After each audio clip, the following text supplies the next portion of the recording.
Bonjour à tous, Magali, fille de Lune Tarot, j'espère que vous allez bien. Nous sommes là pour aller voir les énergies pour ce samedi et dimanche 7 et 8 novembre, c'est le week-end. Oui, c'est le week-end, il fait beau. Enfin ici il fait beau, je sais pas chez vous, mais ici il fait beau.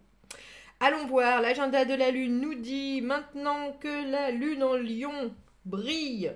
Tout pourrait bien se passer pour une journée super haute en énergie. Il y aura peut-être juste un petit couac dans l'après-midi, mais ça passe. Soyez amis avec la journée. Restez positif s'il y a des problèmes qui arrivent. Ça, c'est pour samedi. Restons positifs, restons positifs. Et dimanche, vous pourriez ressentir une crise tôt le matin, une crise personnelle, entre guillemets. Mais la journée est haute en énergie et vous pouvez y aller sur tous les plans. Des petits pas sont meilleurs que des soucis, ou en tout cas que de se faire du souci. Ou alors les petites choses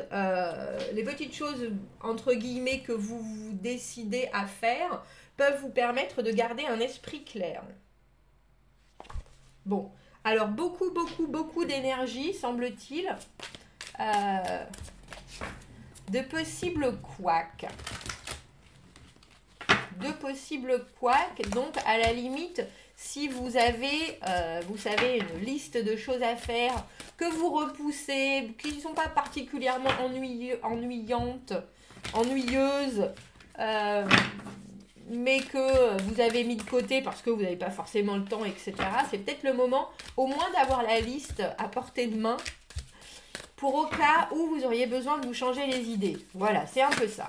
C'est un peu comme une playlist du week-end. Allons voir ce que nous avons appris. Je ne sais pas pourquoi cette carte a sauté parce que j'étais pas du tout prête.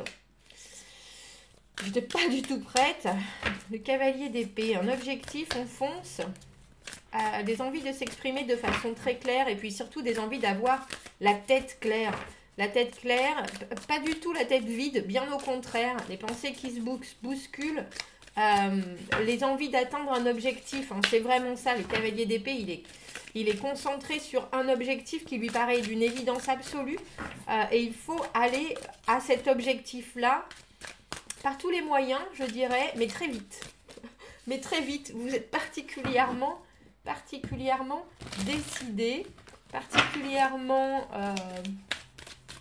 soucieux. Il y a un peu une idée alors, je ne sais pas pourquoi je viens d'avoir ça en tête, mais parce qu'on avait une idée de changer les esprits. Et en tout cas, là, c'est quelque chose d'important avec ce cavalier d'épée. Il ne fait pas les choses pour rien. Il a un objectif qui est important, qui est primordial pour lui. Et c'est pour ça que ses envies et sa motivation sont aussi ardentes. On va aller voir. Qu'avons-nous appris? Comment est-ce que ça va nous servir dans les jours à venir? Qu'est-ce qui arrive au-devant de nous? Comment pouvons-nous nous y préparer au mieux? Allons voir. C'est 7 et 8 novembre. On est le 6. On est vendredi 6. Le 7 et le 8 novembre. Tiens. Allons voir les messages à vous transmettre pour ce week-end. Qu'avons-nous appris? Comment est-ce que ça va nous servir? Par là. Comment est-ce que ça va nous servir?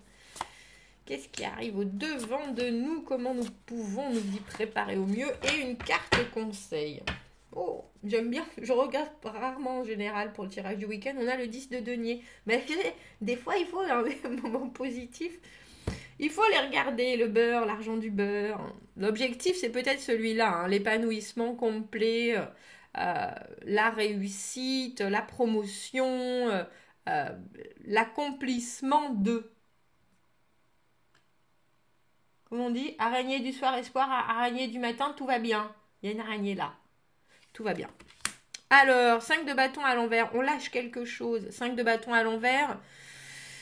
On se rend compte qu'il ne faut pas... Alors, c'est les conflits en général, le 5 de bâton, c'est la compétition, c'est les choses qui sont très combatives. On a une intensité phénoménale de tous les côtés. C'est pour ça qu'on sait qu'il faut qu'on soit super énergisé, parce qu'en face, la compétition est rude. Dans l'idée de... Comment est-ce que... d'avoir des gens qui sont vraiment à votre niveau. Et avec le 5 de bâton à l'envers, on a souvent l'idée que c'est ça peut être une bataille interne, quelque chose qui vous tire d'un côté comme de l'autre. Qu'est-ce qu'il faudrait que je fasse? Comment est-ce qu'il faudrait que je fasse?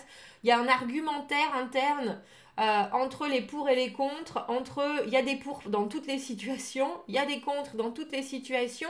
On a un peu l'idée d'un dilemme, alors qu'on peut avoir mis en terre, entre guillemets, qu'on peut avoir décidé de mettre de côté ou qui peut toujours nous animer. Comment est-ce que ça va nous servir dans les jours à venir? On a le chariot à l'envers, waouh, le 10 de bâton à l'envers, la justice à l'envers. Une fois qu'on a toutes les cartes à l'envers, à part, heureusement qu'elle était là, celle-ci, quand même. Je vais la garder, du coup, hein. La carte du 10 de denier. On dirait que vous avez atteint certaines de vos limites, certaines de vos limitations. Et on a le 3 de bâton à l'envers. Certains de votre... alors, il y a une idée que dans la situation dans laquelle vous êtes, dans votre vie en général, tout va pour le mieux en soi. Tout va pour le mieux et pourtant, on sent une lourdeur. On sent une lourdeur. Ah bah oui, ce que j'allais dire. Bon, Magali. Magali. Non, Magali parle. Ne fait pas que penser. Le chariot à l'envers... Le chariot, les déplacements, n'est-ce pas? Le chariot, la possibilité de bouger, on avance, vaille que vaille, on est très concentré sur nos envies, on est très concentré sur nos possibilités, on est très concentré sur ce qu'on voudrait qu'il arrive de notre vie, bien entendu, et aller de l'avant, et bien sûr, là, on ne peut pas. Là, on ne peut pas, là, il faut qu'on retienne ses chevaux par rapport à la situation, tout simplement. Il y a une espèce de capitulation, en fait, c'est ça. C'est ça, par rapport à la situation actuelle. Et bien entendu, vous savez très bien que toute votre énergie, il va falloir que vous la gardiez, que tout ce que vous avez déjà appris à faire, à vivre, à construire, vos projets, pour l'instant, on les met en suspens. Hein. On est bloqué dans l'avancement. Alors, il faut quelque part revenir sur la logistique des choses. Si vous aviez pris certaines décisions, si vous avez pris certaines et vous obligez à la patience, mais pas juste en remaniant la façon dont vous allez avancer, mais on vous dit regardez un peu aussi vers le passé. Est-ce que tout ce que vous avez choisi est bien poli, est bien terminé, est bien défini? Il y a une idée de frustration, entre guillemets, qu'on est obligé d'accepter. On est bien entendu un tirage à l'ordre du jour et du confinement actuel avec les empêchements d'aller où on veut aller et de faire progresser les choses. Qu'est-ce qui arrive au devant de vous? Il y a l'idée d'une libération à un moment donné ou à un autre avec ce 10 de bâton. Bien entendu, le 10 de bâton, le fardeau, toutes les obligations, tout ce qu'on est obligé de voir, tout ce qu'on est obligé d'accepter quelque part.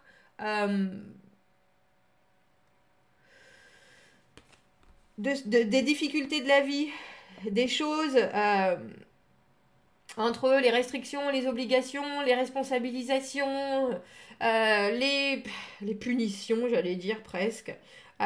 Il faut se dire que il y a vraiment deux énergies dans ce tirage parce qu'on arrive à la fin de quelque chose, mais on est toujours dedans.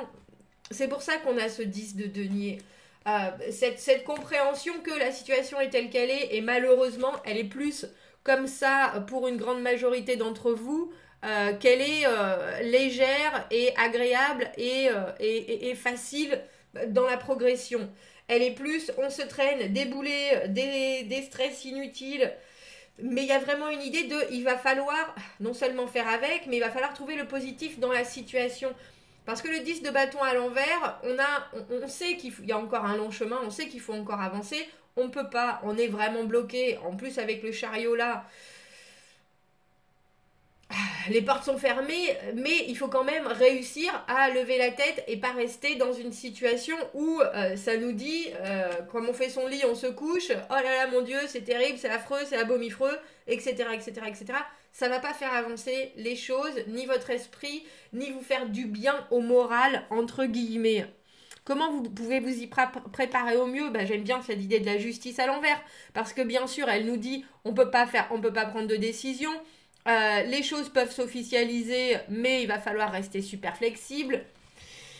Ne regardez pas et surtout n'avancez pas en vous disant les choses sont blanches ou noires, parce qu'il y a beaucoup trop de choses qui ne sont pas de votre ressort en ce moment pour vous permettre de prendre des choses et d'accepter les choses de façon définitive. Il y a une obligation d'accepter la flexibilité, de ne pas être bloqué par les oh on peut pas maintenant.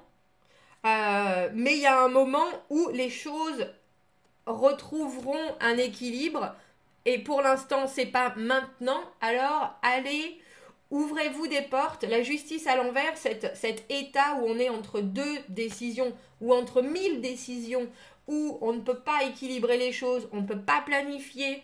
Avec ce 3 de bâton à l'envers, le 3 de bâton, c'est la planification à l'endroit. C'est se projeter, visualiser, organiser.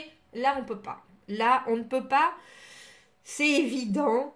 On dirait qu'il y a vraiment une acceptation et une obligation de vous asseoir dans la situation du moment et de regarder ailleurs que ce sur lequel vous étiez focalisé avec notre cavalier d'épée qu'on avait pendant le brassage des cartes qui est sorti, qui a un objectif, qui voudrait foncer à cet objectif. Là, clairement, on nous dit, alors capitulez, entre guillemets, obligez-vous à une flexibilité positive. Et il y a vraiment de cette idée-là. Gardez bien sûr les choses en... parce que la justice, c'est karma. Ouais, c'est un peu ça, là, ce week-end. Il y a l'idée que ce que vous envoyez à l'univers, il vous le renverra. Il y a des choses, bien entendu, qui sont complètement en dehors de votre sphère d'action, c'est-à-dire tout ce qui arrive en ce moment. Mais avec ce 10 de bâton à l'envers, on ne peut pas se permettre de prendre les choses comme un fardeau. Parce que sinon, ça va continuer à être un fardeau, si vous voyez ce que je veux dire. Si vous envoyez une énergie à l'univers qui est « Oh mon Dieu !» vraiment de totale soumission, d'avoir complètement baissé les bras et d'abandon des choses, ça va perdurer. Pour vous, l'univers va vous dire « T'as l'air bien dans cette situation-là, t'as l'air bien ou mal ?» alors qu'en fait, les choses sont pas si pires avec ce 10 de denier. Si vous regardez autour de vous, vous êtes dans votre maison, vous regardez Magali sur YouTube, vous avez peut-être la radio, vous pouvez vous faire un petit café. Les choses sont pas si pires, si vous voyez ce que je veux dire. Et là, c'est un week-end où on nous dit, oublie pas que les choses sont pas si pires. Effectivement, ça avance pas. Effectivement, tu te bats pour l'instant contre des moulins à vent parce que les choses sont bloquées, surtout avec ce chariot à l'envers. Ne vous concentrez pas sur ce qui ne fonctionne pas, sur ce qui n'avance pas. On prend, c'est un tirage, c'est un tirage baf dans la figure qui vous dit, c'est bon, si vous restez dans une attitude noire, vous allez...